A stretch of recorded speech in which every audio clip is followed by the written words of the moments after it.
Well, hi. I'm being held hostage in my parents' basement until I get my game done, and this bomb here says I have a little bit of time to finish it. Most of the core mechanics are already in place, like animal abuse, unlicensed carrying of a deadly weapon, homicide, linguini, and vandalism. So the only thing left to do is to make some cool levels for the player to goof off in. Luckily for me, Godot already has a built-in level editor, which I've been using to make the test levels for this game. There's just one tiny, whiny, itsy-weetsy little problem. My game has fully destructible levels, so I obviously have to fill in every possible tile a player could see, which could take a lot of time. So I guess I'm just going to have to make my own level editor. The Godot developers have been nice enough to make their engine open source, meaning that I can freely download the source code and make whatever changes I want. After looking through their source code for 7 minutes, I can confirm that my prefrontal cortex has been replaced by a cantaloupe. You know, I don't really think we need this level editor, actually. It's just fine the way it is. Yay. So anyway, I'm going to have to edit the level in the scene editor, which shouldn't be too hard.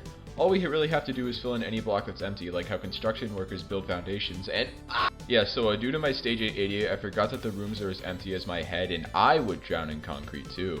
This shouldn't be too hard to fix because I have my state-of-the-art concrete remover, also known as Slowpoke Rodriguez. All I have to do now is replace every space I want to stay empty with Slowpoke Rodriguez, and the fail script will avoid him harder than women avoid me. And then we just run the level again, and things are working fine now because Slowpoke Rodriguez, he pack a gun. I spent like 9 hours trying to add a toggle to make Slowpoke invisible so I don't have to see his stupid face, and then I realized I could just change his material in the mesh library.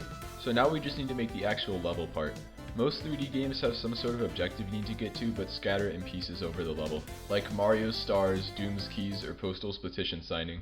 I don't think I'll ever be able to make a mechanic as iconic as the last one, but you know, maybe one day. So I just decided on remaking a game I used to play with my family where they would lock me in the basement. So I added a door with a lock, which is pretty cool. I can't open it like most doors with locks, so I guess it works pretty well, which is awesome actually. And then I added a bunch of keys, and if you get all of them, you still can't leave. Nice. So if you're gonna be stuck here forever, you might as well have some entertainment, right? So I did some research, and as some wise man once said, fun is like dying, but without dying. A very wise man said that. You just don't understand, stupid. So I added a new enemy guy, and by a new guy, I just mean I stole a Kako demon from the original Doom because that's a good game. He can fly, and I also gave him a rocket launcher just so he can stand his ground a little bit more. He's kinda jumpy, so he better not make any sudden movements. Since the enemies are way too strong, we have to give the player fancy new weapons to fight back. So I spent like 6 whole days drawing this very sexy gun, modeled after a Mare N20, which is of course my own original creation, so there is zero copyright infringement whatsoever. After messing around with the scanner for a while and adding some weapon bobbing, I got the gun into the game, which is pretty cool.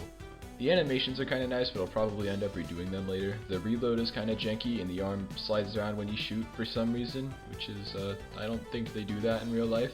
Anyway, I need to get a demo of this game done by Christmas, and time is already getting low. I don't know how much time I have left because I can't count, but I'm sure it's a very low number.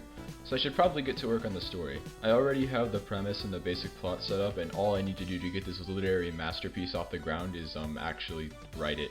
My game is set in some weird post-World War I apocalypse that your history teacher would definitely love due to its, realism, where the Allies almost lost but were able to make the greatest comeback in history due to a resurrection device.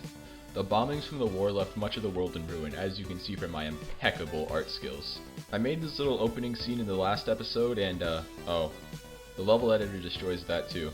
Because I'm too lazy to literally just add one if-else statement to the level editor, I guess I'm just going to go cry in my room until sometime next Tuesday, which is pretty cool, I think.